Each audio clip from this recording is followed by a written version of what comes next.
you feeling stuck, lost, tired, or uninspired? We've all been there, including myself. I'm Coach Des, mindset motivator and lifestyle entrepreneur. I'm here to tell you that the best, unapologetic, and limitless version of yourself is yet to come. The Born Unbreakable podcast is here to inspire just that. With motivating guests from all different walks of life and around the world, their stories will empower you to unlock abundance and your unbreakable spirit. Do you need accountability? Reach out to me for a free consultation of how I can support you in reaching your maximum potential. This episode is brought to you by Sherpa Way Marketing. Are you a business looking to gain greater visibility online through search engine optimized content? Maybe you need effective ad campaigns to kickstart or bolster traffic to your website. Sherpa Way Marketing has seasoned experts that are bilingual in English and Spanish. Let them take the guesswork away and enhance your brand positioning with their comprehensive marketing services. Go to sherpawaymarketing.com. That's SHERPAWAY marketing.com to schedule your free 45-minute consultation today. Welcome to the Born Unbreakable podcast. I have such an exciting episode today. I have a special guest. Purdeep Sangha is with me today, and we're going to be talking about the complete man, which is awesome. So let me tell you a little bit about Purdeep. He is known as the business strategist for men, for entrepreneurs, people who are leaders out there in the world in different ways. He's the CEO and founder of The Complete Man, and he has a very consistent brand because he has a book that you can actually look up on Amazon and buy right now. And it's called The Complete Man. And he also has a podcast. So if you are interested, you can go and subscribe wherever you listen to podcasts. You're obviously here, so you know how to do that because you're listening to this podcast. But I've listened to some episodes, and the work that he does is incredible. He's also a speaker, and so he's worked with people throughout the years and has such an incredible story of this space helping men be holistic, not just in the realm of business, but also in life, whether they are a father, and play different roles besides just running businesses or being a leader in their business in some way. So I'm excited to dig in because I don't always get to talk about the topic of men specifically and the kinds of challenges and things that they face. And I think that's such an important thing for us to address more and more. And to have an expert today talk about that is a true gift. So Purdeep, thank you for taking time out of your busy schedule over there in near Toronto, Canada, to join me today. Hey, Coach Des, I appreciate you having me. I'm truly thankful. Yeah. So I have to start with your personal story. So what was your journey into the entrepreneurial space? And I would just love that backstory before I talk more about what the actual work is that you do today. Yeah, wow. So where do I start? I came from very humble beginnings, you can say. I grew up in a immigrant family. My parents immigrated from India in the early 70s, and I grew up on an orchard. That was pretty much it because my parents had no formal education. They just knew how to do physical labor, and it just so happened that the place that they landed had a lot of orchards around and vineyards and wineries, and so they just started working in an orchard. And then that's how I grew up. I remember being a young kid, my parents, when they didn't have daycare, would put me and my brother in an apple bin while they'd be picking apples. So it was a very cool experience growing up from that perspective. And then eventually my parents saved up enough money to buy their own orchard and build their own business. And that's kind of really where I started studying business because I saw my parents and I was wondering why they were doing much better than other people in the industry.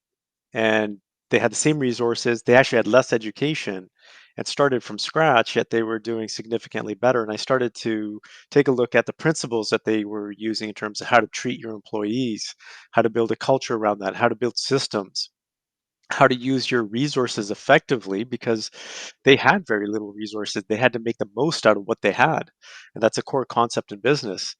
And then I just went from there. And my parents they wanted us to get educated, so my brother and I. So they said, we came to this country for you guys to have a better life, to be educated, go to school.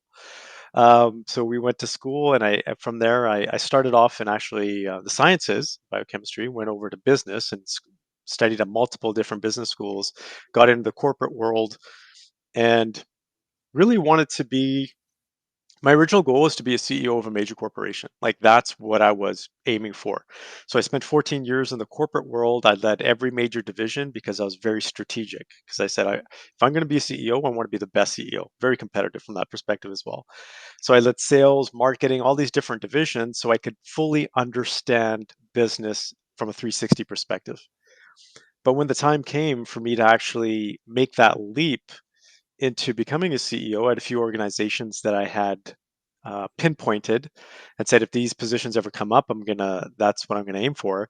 And my heart wasn't in it anymore. I just was tired of the corporate world. I was just not aligning with the values. Literally, I told my wife, I said, um, I'm done. She's like, what do you mean you're done? I said, I'm done with the corporate world. I'm going to start my own firm and go from there. And she's like, "Are you serious?" Because we were doing pretty good. I was living on an executive salary, had all the perks and everything, had a certain lifestyle.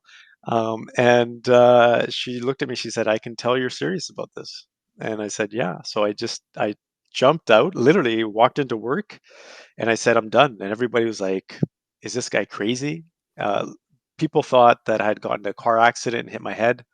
People thought that I got fired. My parents thought that I threw my life away. Like it was just this big, you could say, show. I They was just thought like, it was a what? crisis.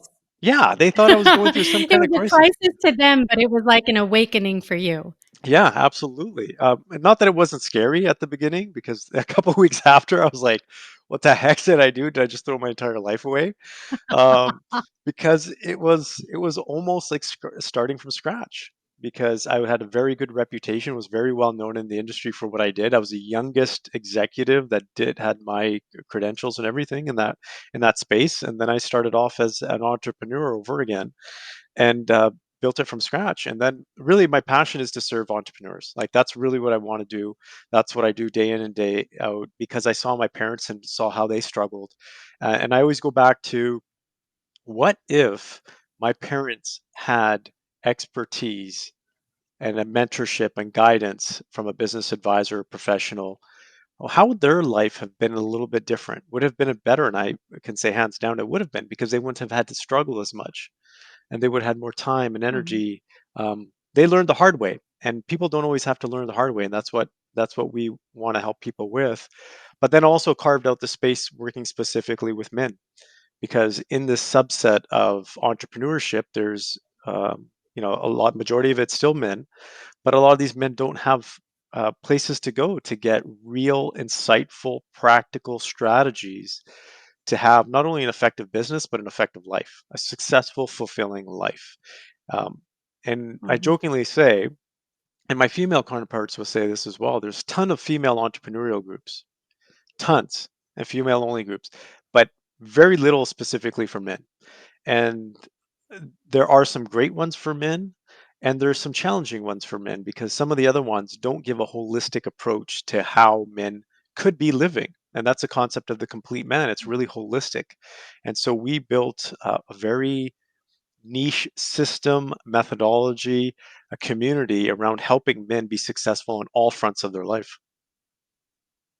Yeah, I think that's vital. You know, we're multifaceted, multidimensional people, but a career is one part of that pie. It's not the whole thing. And the fact that you have a holistic approach is really important. So now, of course, all these questions are flooding to me. And one of the first questions that I have, well, and kudos to your parents. You know, I think there's a lot of people listening that have similar relationship to seeing their parents work really hard Mhm. and not have the resources that we may have access to today, whether they were born here or came to this country. And I have a similar story because my father was an immigrant as well. And so, yeah, not a whole lot of a roadmap to follow, especially in the orchard space, which I listened to your podcast. So I heard you talk about that. Mhm. Um, but, even for you, being in business, for 14 years and having such an advantage, even when you decided to take that leap of faith and start something yourself, where did you, a lot of people are listening that are entrepreneurs and they could be early on their journey. Where did you find your first clients? Like, how did you're like, okay, this is what I'm going to do. How did you begin to curate your list of where you were going to go after people to really begin to help them on their entrepreneurial journey? Wow, my first client story was actually pretty interesting, because what I had done was when I got into my own firm, I said, one of the main fundamentals of business is marketing, right? If you can market your business, everything else kind of falls into place as long as you play your game properly. But you have to get clients in the first place, right? That's a fundamental thing. Is you got to start with marketing and sales. And I knew, being in business and understanding it, that marketing was where I had to start. And so I reached out to one of the top marketing professionals who worked with advisors.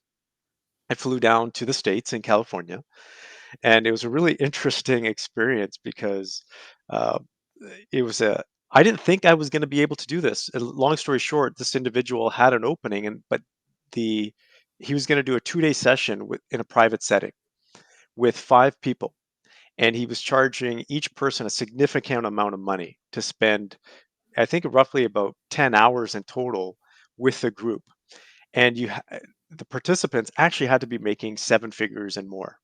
And I wasn't making seven figures at that time. I just started. And so I was like, you know what? I'm just going to apply for the heck of it. But I didn't think I was going to get in by any means whatsoever.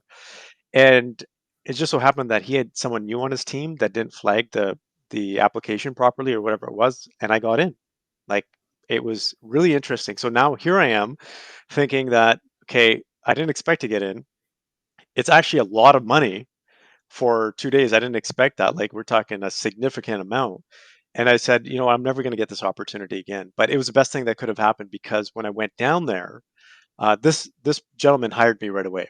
So I went there to learn from him, and he hired me because there's some skills that his team lacked that I was able to fill in for him. That's how I literally landed my first client, and that's where I actually built most of our businesses in the U.S. because I see the entrepreneurial spirit in the U.S., and people value getting good insight, good advice, good mentorship. And one thing just led to Mhm. another. I went down there for events, and every time I went down for events, I would get more and more clients, and we built a system around it. And that's ultimately it. And Mhm. there's this old saying: if it works, continue to do it. And that's what we ended up doing. Was we just continued to do the same Yeah. old approach, and as a result, here we are. Yeah. Don't overcomplicate it. Yeah, It's it working. it doesn't Keep have to doing be. it. Yeah. Yeah. What part of California did you go to? Me at that time, it was the San Diego area. Yeah. Yeah. Oh, nice. That's So where it I was went to super nice. college. Oh, did you? Yeah. Oh. Actually, San Diego is one of my favorite I places. did, yeah. My wife and I, we've talked about moving down there. If we move down to the States, it would be San Diego. Like, that's our favorite place. Yeah, It's beautiful. yeah, for anyone listening, if you haven't been to San Diego, it is kind of such a cool environment because Mhm. there's beaches. I mean, that's kind of like the obvious thing that people read about, but there's also just a really neat history of business, biotech startups Mm. and breweries. It's a diverse industry in terms of business. Um, but yeah, I went to UC San Diego down there, Mhm. so pretty cool part of town. But one of the takeaways that I took from what you shared is that you weren't afraid to take a risk. So despite kind of being nervous, which I imagine any person that's starting any kind of business, big or small, is going to be doing things for the first time. Mhm. you know Yeah. and approaching things for the first time, so having that tenacity and willingness to just jump right in feet first is such an important stride, and it's a good thing you did because it's paid dividends Yeah. obviously since then. And I always tell people, because I actually just did a podcast episode on this a couple of days ago, but um, everybody, we have to take risks, and you take calculated risks, and that's the thing. And I think the one thing that I've benefited from is I love to learn. And that's one of the things that I do more than anything. And if you can learn, you can be successful at anything, especially in business, because if you think about, hey, I want to do this business or create this type of a product, there's tons of information out there. There's tons of resources out there. There's tons of people out there that can help you. And so this risk is significantly reduced by actually doing your homework and actually finding out as much as you can. You're never going to have enough information, but just enough. You just need Mhm. enough to know that, okay, the probability of the success here is a lot higher than failure. And if you can make those judgments throughout your journey, you're going to be you'll eventually you will be successful. We all make mistakes, but it's really the probability of the risks that are involved. Mhm. Yeah, I love that. So I'm very curious about the um, motivation behind writing your book. Mhm. So how did that come about? At what point did you say, you know what? I've got enough of a rhythm here and enough of a pattern that you've repeated that you said, I'm gonna do a book. Yeah, so COVID was really the catalyst for that. So it actually accelerated my timeline because as soon as the lockdown happened, I was like, okay, I'm going to start writing this book. I already had all the concepts, we had the frameworks because we were already advising people and coaching people on these, and it was really the timing because there was just something inside of me that said this is the right time, and it just happened to be the right time because so many men and women had lost their or eventually lost their jobs. And if I talk specifically about men, they tie their identity very closely to the jobs that they do, their careers and their businesses. Where women, it's not as bad. It's getting worse, but it's not quite there yet. But men are who what they do for work and business. So we've seen a lot of mental health challenges. We've seen a lot of suicide. We've seen all these challenges that men have faced throughout COVID. And I would say I'm lucky and blessed enough to have heard feedback from men that have read my book that that it's helped them through a lot of these tough times. So that was really the impetus. That was a catalyst, but it really was um, does years of my own personal life and experience. Like I literally put my heart and soul in that book. It's very personal. I share a lot of personal stories in there. I talk. It's really dedicated to my dad, who passed away 3.5 years ago, and that's why I wrote the book because I saw the struggles that my dad went through. I saw the challenges that he had as an immigrant, as a man in business, trying to raise a family, still trying to support his family back in India, like his parents and his siblings back in India when he first came and was making next to nothing, had all these responsibilities and pressures. And what he had to resort to was unfortunate because it was alcoholism, right? That was his one out. And that eventually caught up with him because that his alcoholism, what led to his diabetes accelerating, and then eventually his heart attack, which caused his death. But that's not a one-off. There's a ton of guys living that way, and it was just through the teachings that I had from my dad and my grandfather and all the great men and women in my life that weren't. I'm not going to say they were influencers. They weren't these famous celebrities or stars on social media. They're the average everyday person that just had wisdom that taught me throughout my life how to be a better, at that time, boy and then man. And I learned a lot. If it wasn't for the challenges that my dad had with alcoholism, that's really where I started to study people's behavior, specifically men. Like, why does a man drink so much? Why does he go down that path? My dad sober was amazing. My dad drunk is completely different man, even scary at times. And I would study his behavior. So had he not been who he was, I wouldn't have had the skills that I have today to work with men because I've almost, I shouldn't say this, but I've pretty much heard it all. I've almost seen it all in terms of some of the stuff that men go through, from addictions to suicide to mental health to failing relationships and all these kinds of not feeling good enough, having millions and millions of dollars but still not feeling good about life. All these things, they're all in my book because this is how men live, right? It's not all rosy, it's not all tough. And although us as Mhm. men, yes, it's an inherent part of us to be tough, right? I talk about being a mindful alpha male. That's a core concept, right? Taking lead of your life. being the alpha of your life, but also being mindful, being aware of what's happening, being self aware of what's happening. These are all aspects because I was fortunate. That's, I think, at the end of the day, why I wrote this book. I was fortunate to have these amazing people in my life that I learned from, and am able to Hmm. share their knowledge through this book. Yeah. I mean, I think you being vulnerable enough to recognize the things that you learn from are the things that propelled you to actually want to do service and want to help others. And I think that's such a big thing. And I'm sure that your dad watching down now is so grateful for your work, because we as human beings is the things that we see and experience that help us to answer the question of who do we want to be in this world and what legacy do we want to leave. And I love in your book, you have these three frameworks. I would love for you to talk a little bit more about them. So you have the achievement framework, the performance framework, and I think this one's really vital is the fulfillment Mm. framework. Yep. And sometimes I think we very heavily, especially when I talk to men, talk a lot about achievement and a lot about performance.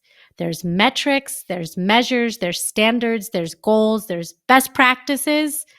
But that third one, sometimes is a space. So if you could maybe articulate a little more about how you came with these frameworks and what they mean to you, that would Sure. be great. Yeah, I think that that really is, again, through the work that I've done and working with many, many men, and those who were challenged and those who felt fulfilled and successful in life. We created these frameworks basically because most men, this is what we want out of life. We want to perform, right?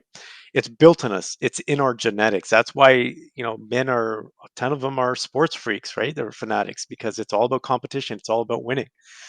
And so this is an inherent part of our genetics. Excuse me. And we need to perform at our best. That's where we feel like we're fully being ourselves, when we're there performing, giving it everything that we got. But that performance without achievement kind of is not so great because it's like playing in the NBA. If you're in the championships, you want to win, right? You want to win the championship. So that's what the achievement is. We are performing because we want to achieve something. We want to achieve a goal, as you talked about. We want to hit a specific target, right? So those are two very important elements to a man's life.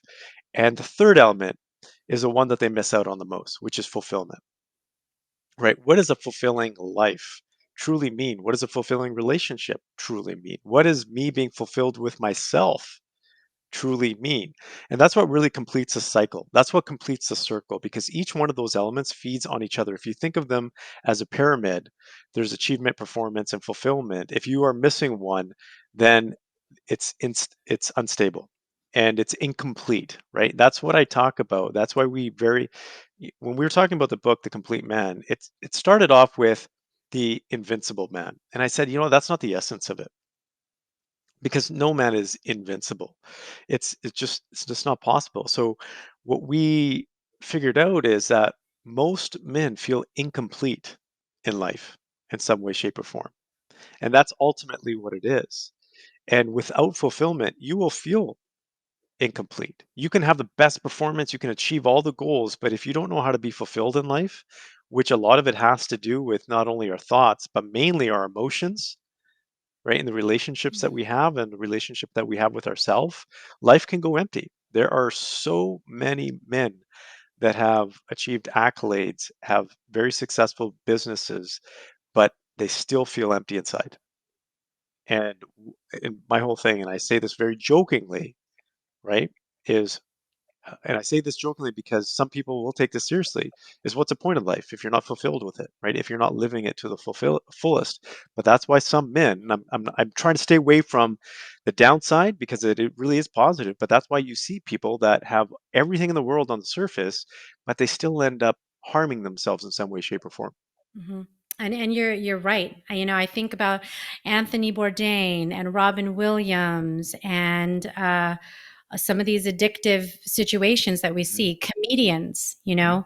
that have passed away from suicide, a lot of, I don't know, one might call it the dark side. Alcoholism, I think, is a big one. Mhm. Addiction in general, and there's all kinds of different pathways we can talk with that. Why is there a gravitation towards some of these mechanisms of what I might call coping, for men? And what gets men closer to being able to talk about emotions and manage them in a healthy way? Like, what are some of those things? Because there could be somebody listening right now, and there could be one of two things, at least at the top of my mind. They could personally be in a place where they can relate to one of those coping mechanisms and are working through it, possibly privately, or they know somebody who is. Mhm. And if you want to be a support and advocate, and maybe do some improvement yourself, what does that look like? Mhm. Wow, this is kind of Pandora's box because this is a big one.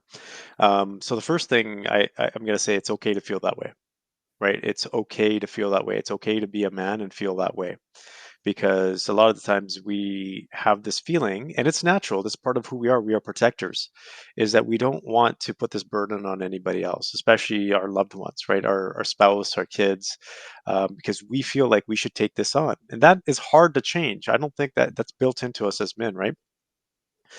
So there's nothing wrong with it, but it's okay to feel that way. It's okay to feel overwhelmed. It's okay to feel like there's a lot on your shoulders. And I would say this is an art that we have lost throughout society, which is mentorship. Um, you know, that was an ancient thing that people used to do. Men used to mentor their kids. They used to have rituals where they would, put their kids through, whether it was a challenge or whatever it is. I'm not saying all the rituals were great, but it was a way of mentoring the younger generation, and we don't do that very well these days.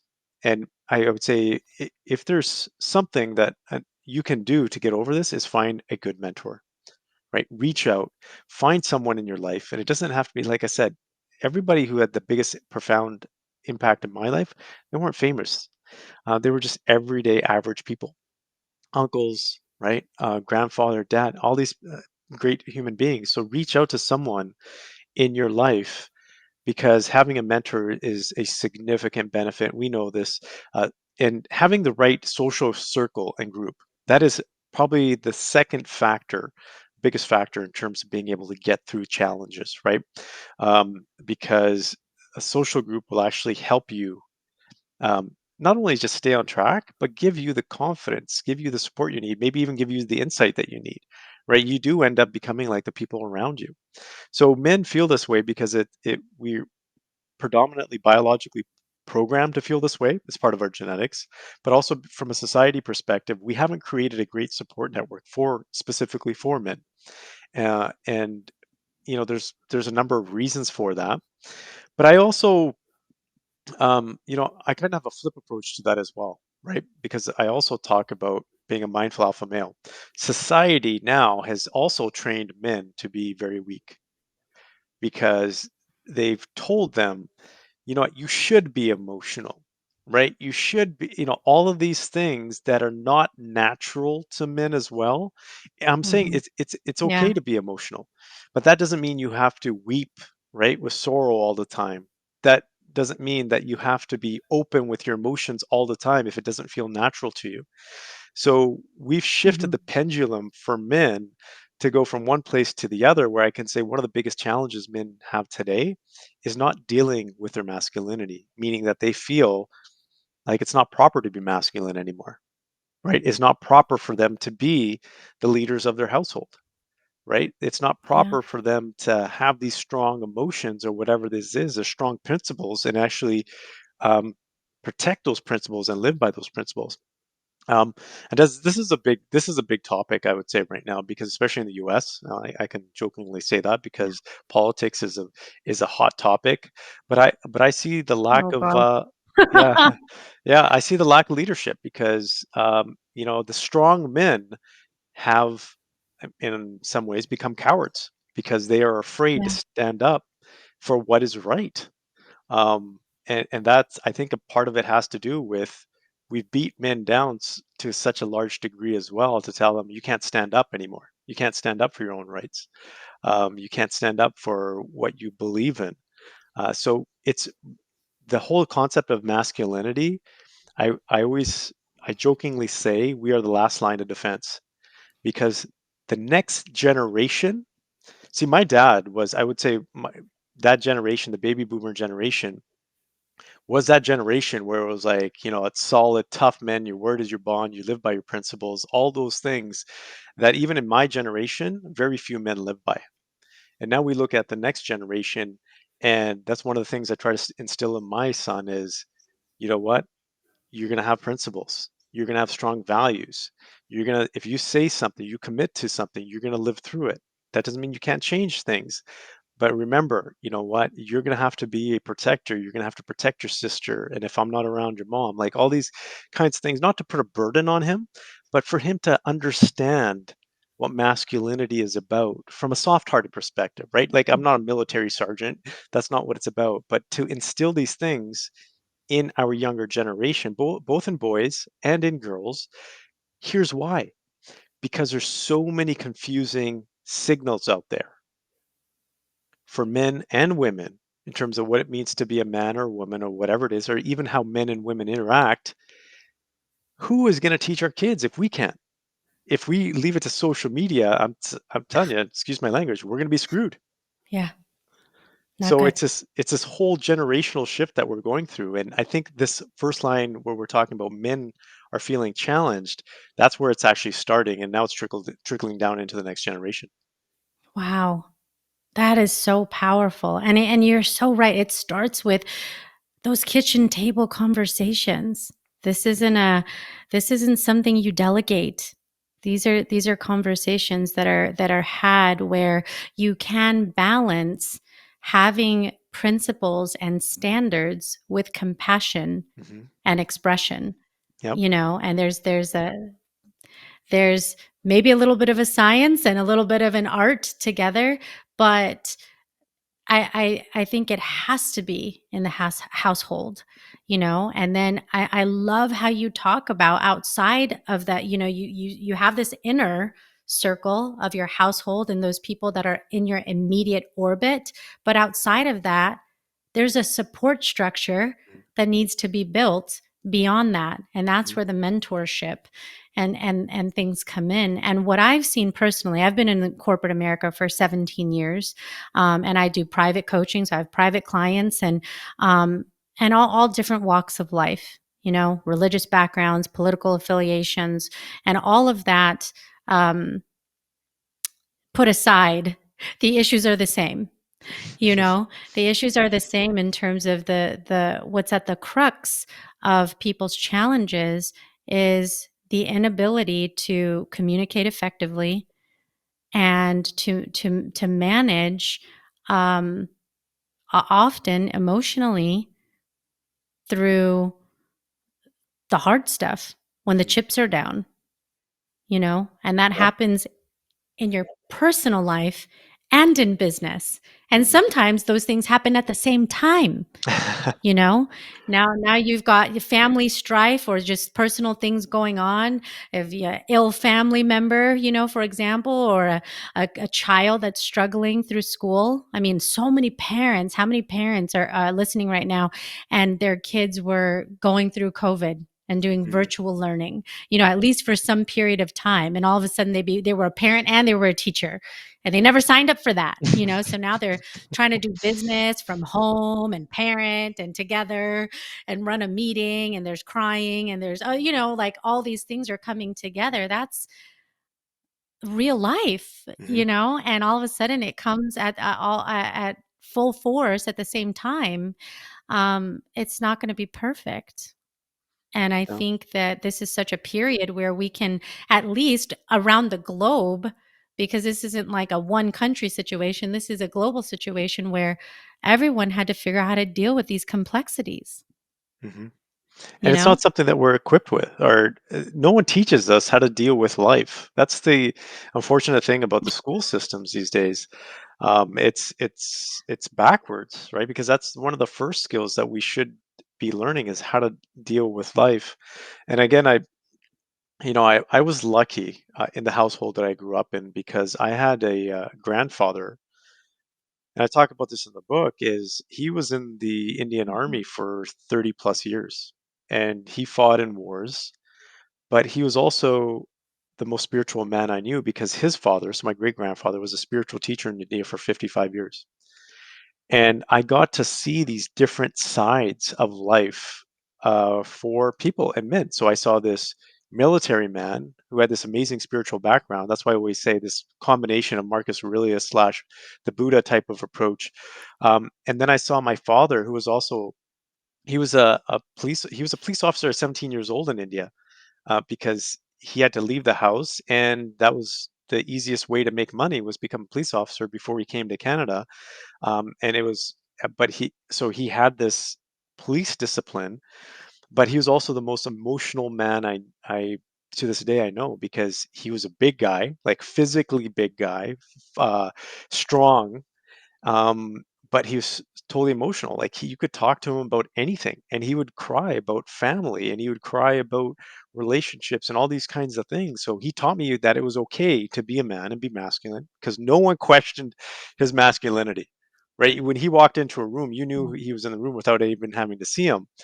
But he taught us that it's okay to cry. It's okay to live with our hearts on our sleeves.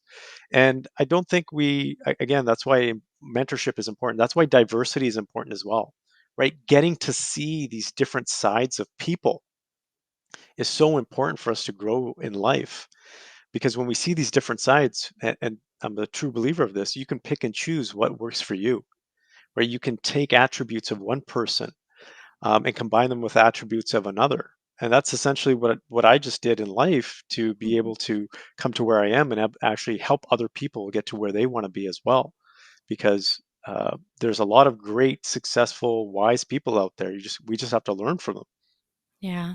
I'm glad you mentioned the diversity piece. There's so much work that I'm doing currently with executives on diversity, equity, and inclusion. And Mhm. that spans so much further than the color of your skin or, certain belief systems. It's perspectives on different thoughts, different approaches. People's backgrounds give them different ideas, and sometimes we're so accustomed to what we're familiar with, we don't always open ourselves up to listening to new ways of doing things or new approaches to doing things. So it's important to kind of keep that part fresh. But I have to ask you. This was one of the things I enjoyed listening to you talk about on your podcast, because I don't always hear this of men. I hear it a ton. Like, women talk about self care all day, every day, multiple times a day. Like, I can't even tell you how many episodes I've done where we're like, "Oh my gosh, self-care? Oh, yes." And it's this whole litany of things. I don't think I've talked about that with men one time. So I would love to just ask you the question of what you've seen and experienced. And when we say self care for men, like, what does that look like? Because, women are like a glass of wine and a pedicure and a book. And, I'm sure this is a little bit of different for men. Yeah. So, shed some light for us on what men talk about when we say the word self care. Yeah. Well, first of all, guys don't talk about self care. That's not a I know. word. So I'm like, is this Yeah. even a topic? Are people paying attention right now? Yeah, it's not even a word, but you know what we talk about in the sports world, they'll talk about recovery, right? That's what they'll talk about, or recouping, or whatever that is, right? And that's essentially what it I love is. these masculine words. There's like a masculine approach. Oh yeah, This totally. is recovery, gentlemen. Yeah. Recovery. Yeah, exactly.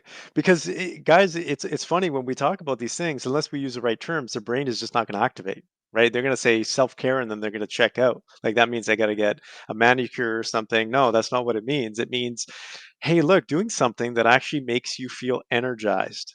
Right? That's what it's really about. Making you feel good and energized, so you can actually go out there and perform again. and perform even better this time. And guys can relate to that, and they can relate to that because they will work so hard that they will just use sheer will and willpower and work ethic to get through things until they finally just say that's enough. Like there's guys that will even burn out, for example. But this is where we show people does that it's a consistent level of performance. So, right, we use science in our approach because we have a science-based research team, and what sports teams do for sports professionals, we do in the business professional world, right? And if we can show men, hey, look, if you take 2 hours a week on recovery, your performance is going to increase by 20% in the workforce.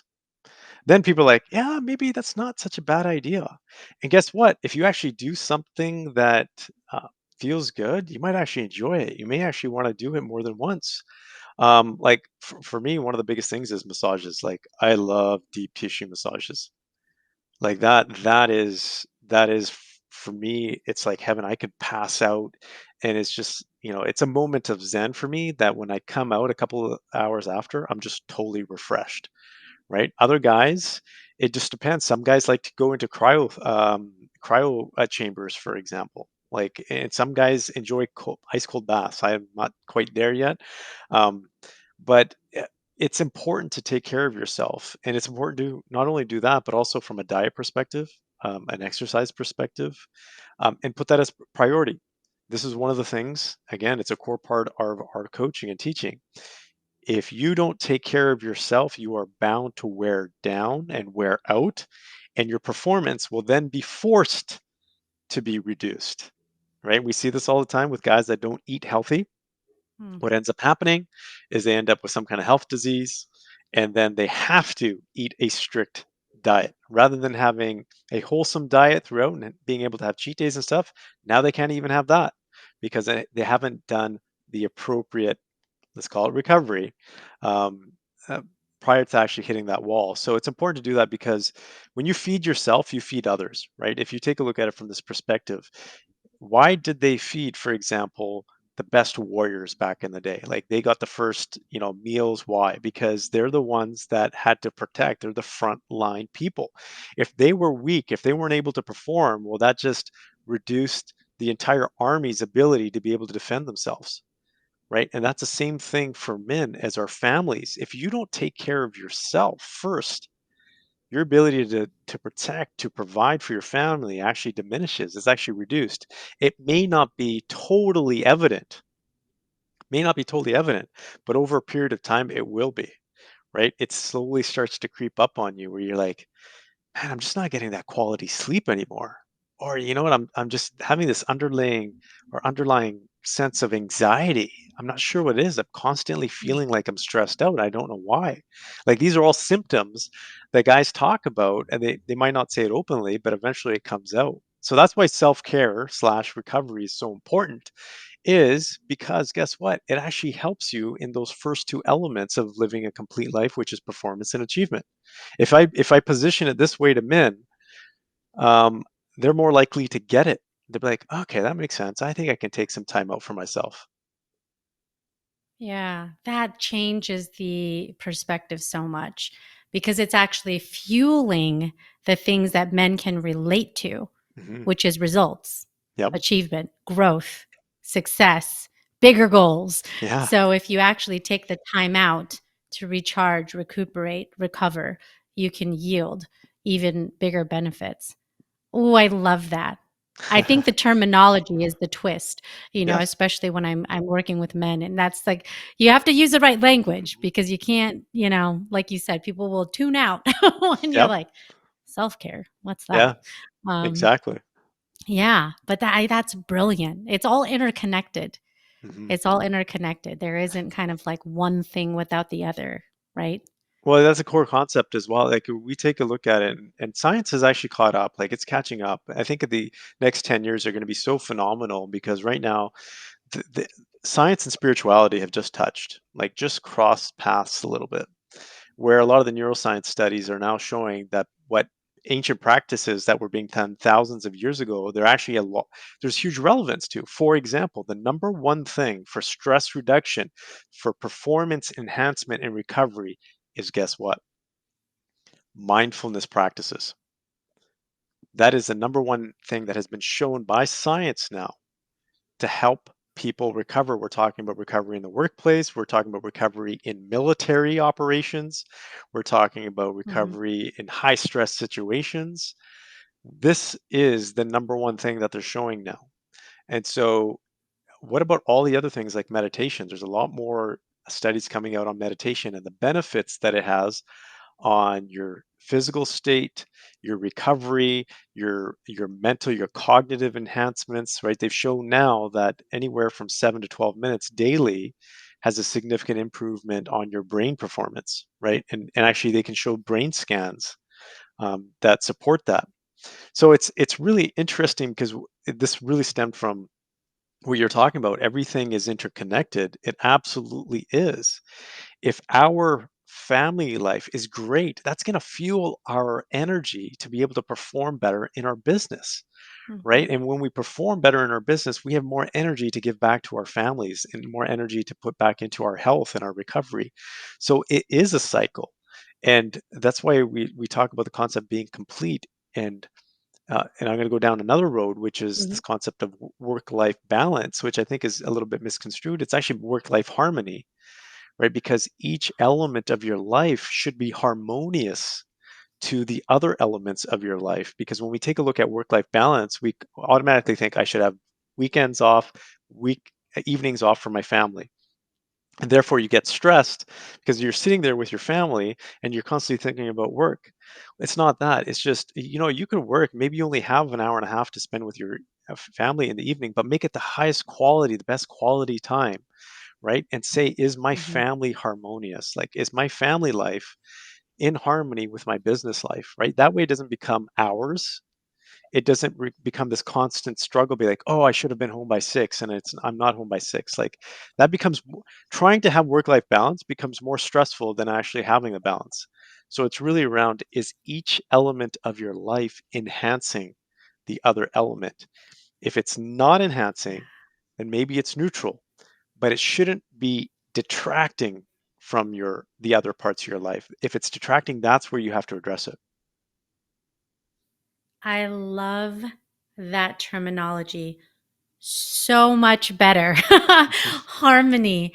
That's such a wonderful way to look at that whole thing. And we are so much more dynamic than a typical schedule. And that's Mhm. why that is always very off putting to me, because for most people, myself included, what happened on Monday isn't the same way it looks on Tuesday or Friday or whatever that is. It could be completely different. So to try, I mean, I think there's something to be said for a routine, right? Mhm. Like I know there's having consistency of, let's say, a morning workout or an evening meditation or, dinner with your family at a certain time.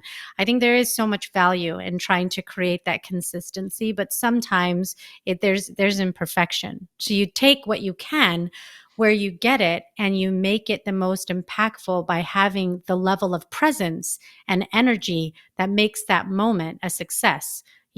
Whether it's that 9 a.m. meeting or this break in the day where there's a soccer practice and then a return to an email, 3 hours later. I mean, we're just so much more dynamic, I Mhm. think, today, especially with the work from home and the hybrid situations, that trying to operate in that balance and specific hours is almost more overwhelming and difficult, like you Yeah. said.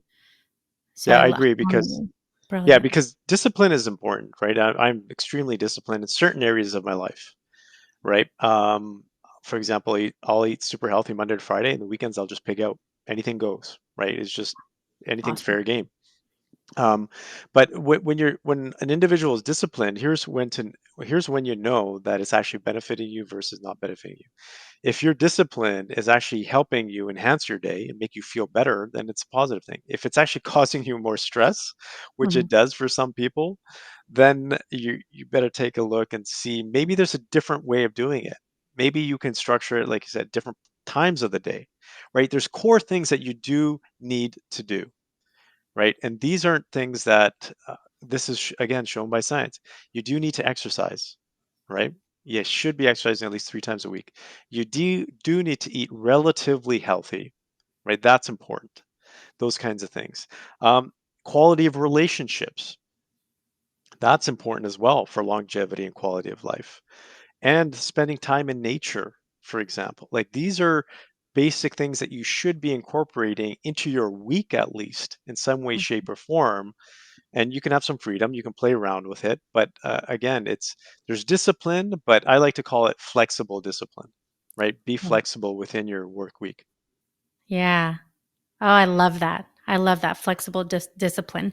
Well, Pradeep, I want to ask you a couple questions that just help my listeners get to know you better because this podcast is called Born Unbreakable and we're all unique individuals and have different experiences and I'd love for them to have your perspective on some things. So my first question for you is what makes you unbreakable?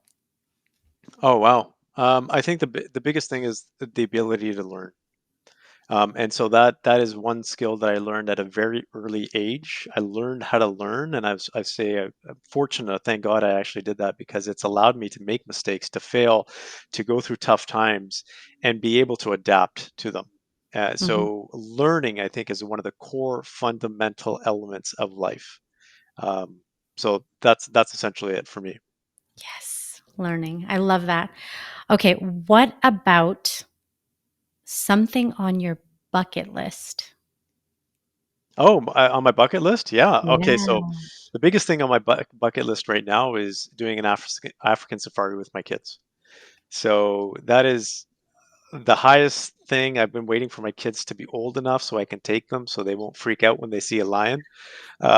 So that is hopefully going to happen in the next couple of years because I'm a huge animal lover. I think I just absolutely love animals. I'm an animal advocate. I think we need to protect animals. We need to be there to because that's the beauty of this world. And I think all animals, whether people say they're conscious or not, I think everybody has the equal right to live on this planet and live a good life, and that includes animals. So, it's African safari all the way. Oh, that's going to be stellar. Talk about up close and personal. Your Yeah, kids are going to have that. Not just what you see on social media where you see the cheetahs and the lions and, different stuff. This is like that's the ultimate, It's not just there's the zoo and then there's a safari. yeah, Right? yeah, So exactly. that's gonna be amazing. That's amazing. Okay, Pardeep, what is a self-limiting belief that you've had to overcome?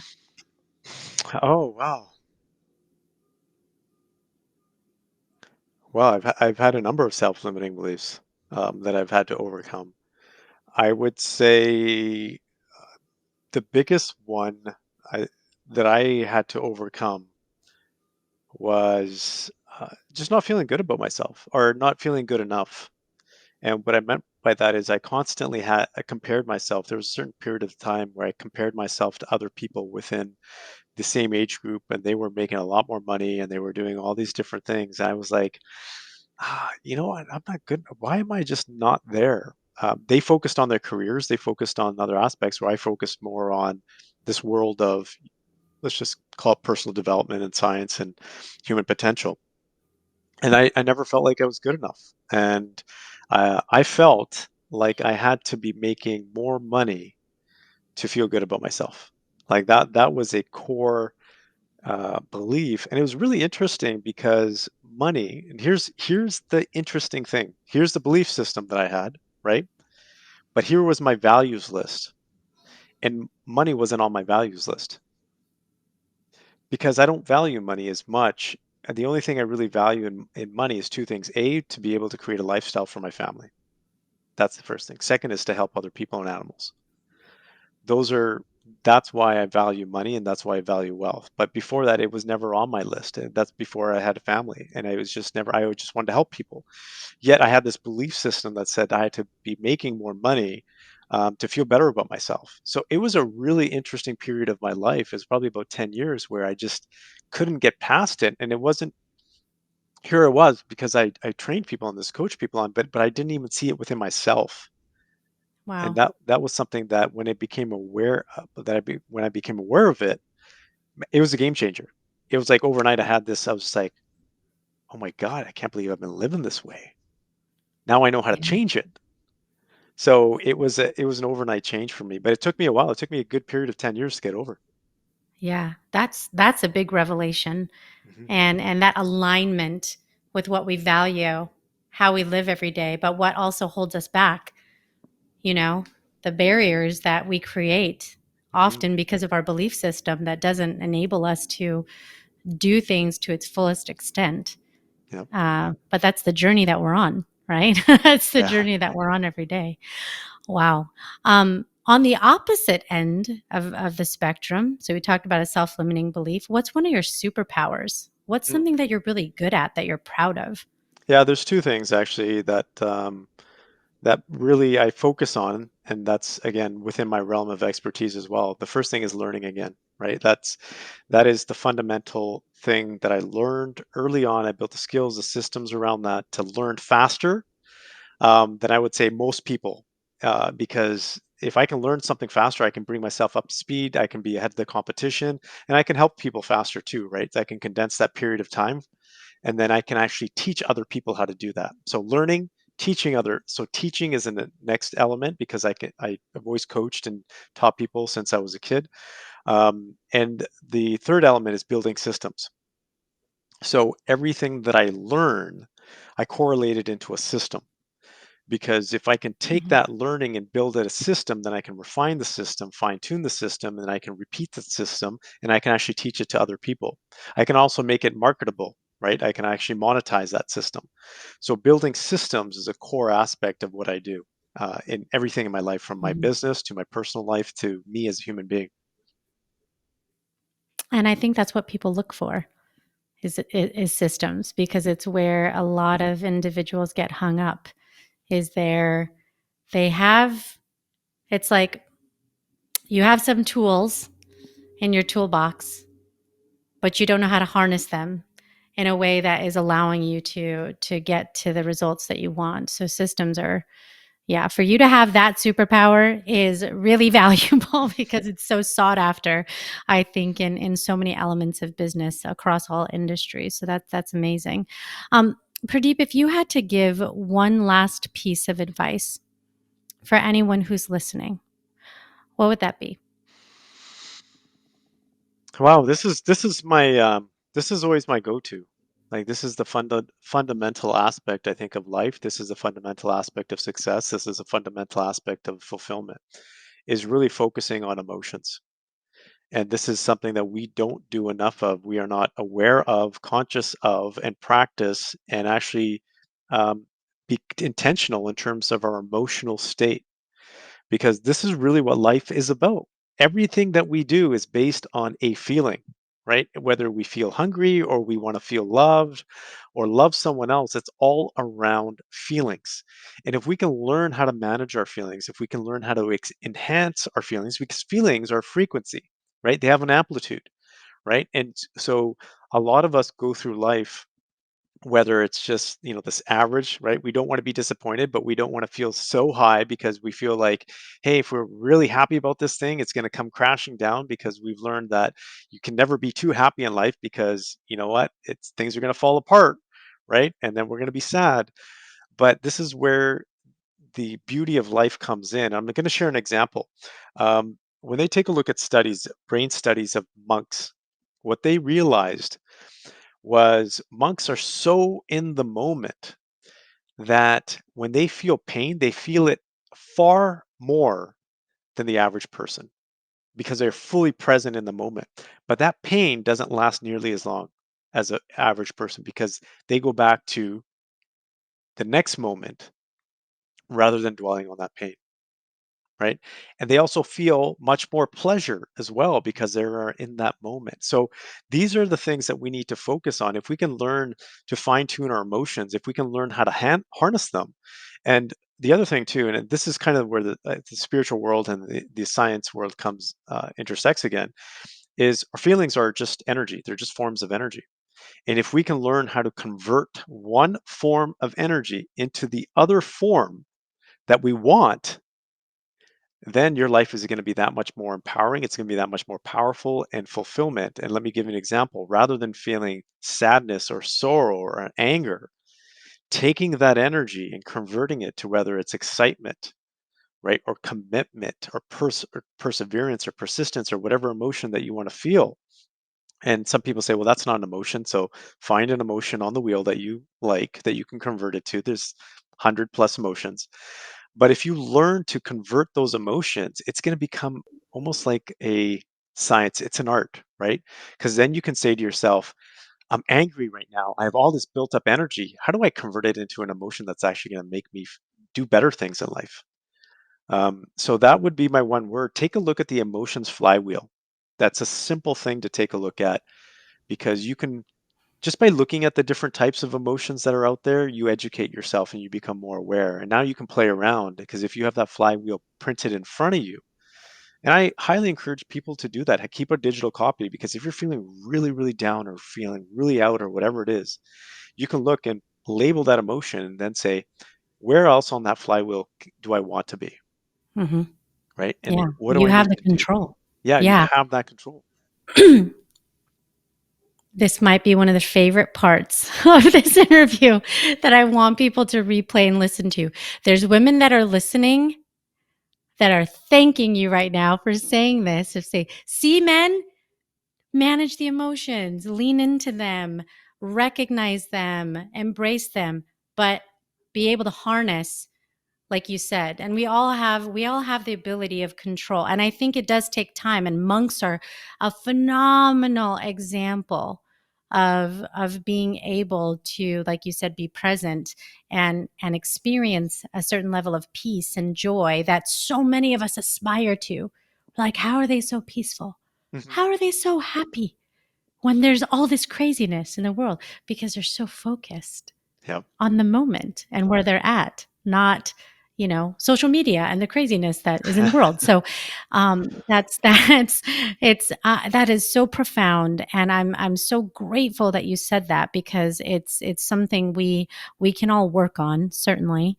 It's not easy. So there's some days where I think we do better emotional management than others, but that's where mentorship and community and family and connectedness comes in, because it's not a one man or one woman job.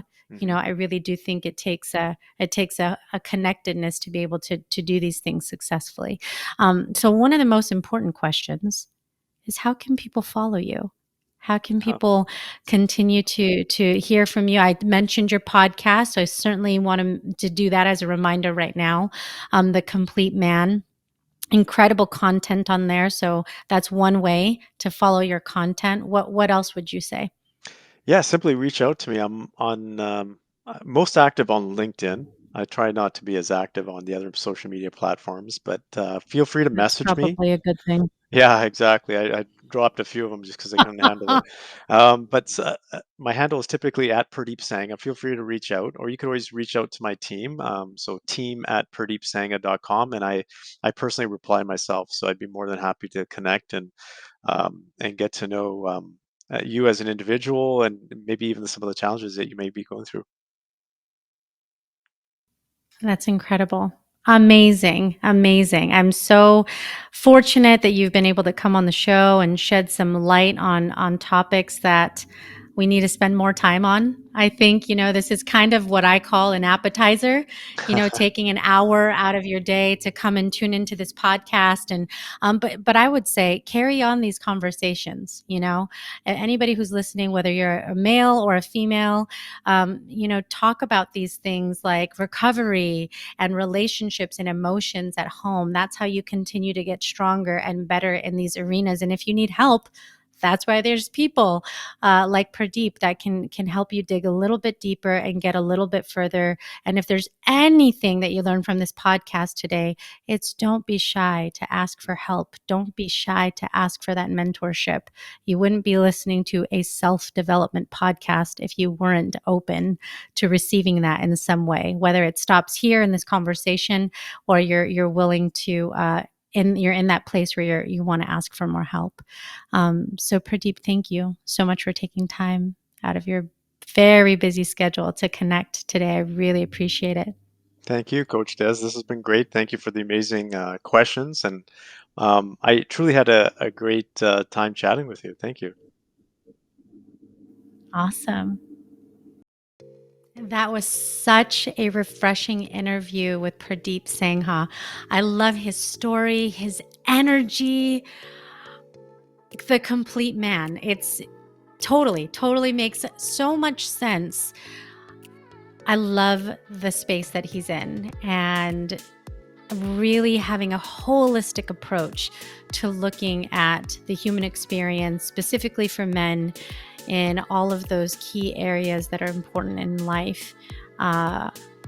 And fulfillment. Gosh, how many times have I spent time on this podcast talking about that and what that looks like and what it means and how it is not the money. There's no amount of money that is going to make you feel fulfilled. Monks are such a great example. I'm really glad we talked about that today. I continue to admire and be inspired by the work of monks. So, yeah, Jay Shetty, Think Like a Monk. I don't know if you've ever read that book, but that's been a good one that I spent time listening to. So if you haven't, go check that out. But I want to just highlight a couple of things from today's episode. One of them is the concept of work-life harmony. I have heard different terms. I've heard work-life blend, but I love harmony as a way for us to approach this world of getting all of the cylinders managed in a way that is harmonious and interconnected, because it truly is. The reason that I got into transformational life coaching was because I started out performance coaching, which is really about achieving your goals and the next set of milestones that you have in your career, what that promotion looks like, what that next role or those responsibilities look like. But it's so one-dimensional, right? What we achieve and what we accomplish in our professional life is one aspect of who we are. And so much, it's an identity that we get connected to, but we're so much more dynamic and marvelous than that. We are sisters, brothers, moms, cousins, aunts, uncles, creators, dancers, singers. There's so many other elements of who we are that make us special and unique, that we have to be able to tap into all of those things, right? And that's why I got into the space that I'm in, because it allows us to talk about it all. Let's get in there. If you're going to get in there and talk about all of it, the relationships, the good, the bad, the ugly, right? So harmony, are we feeling harmonious in all of the areas of the wheel of life? That's a beautiful way to put it. And I learned some new language today. I really do feel like self-care is such a feminine word and feminine way to look at those things when we talk about rejuvenation. You know what that looks like. And we actually, men and women, share in some of those same things. Massage, meditation, things like that.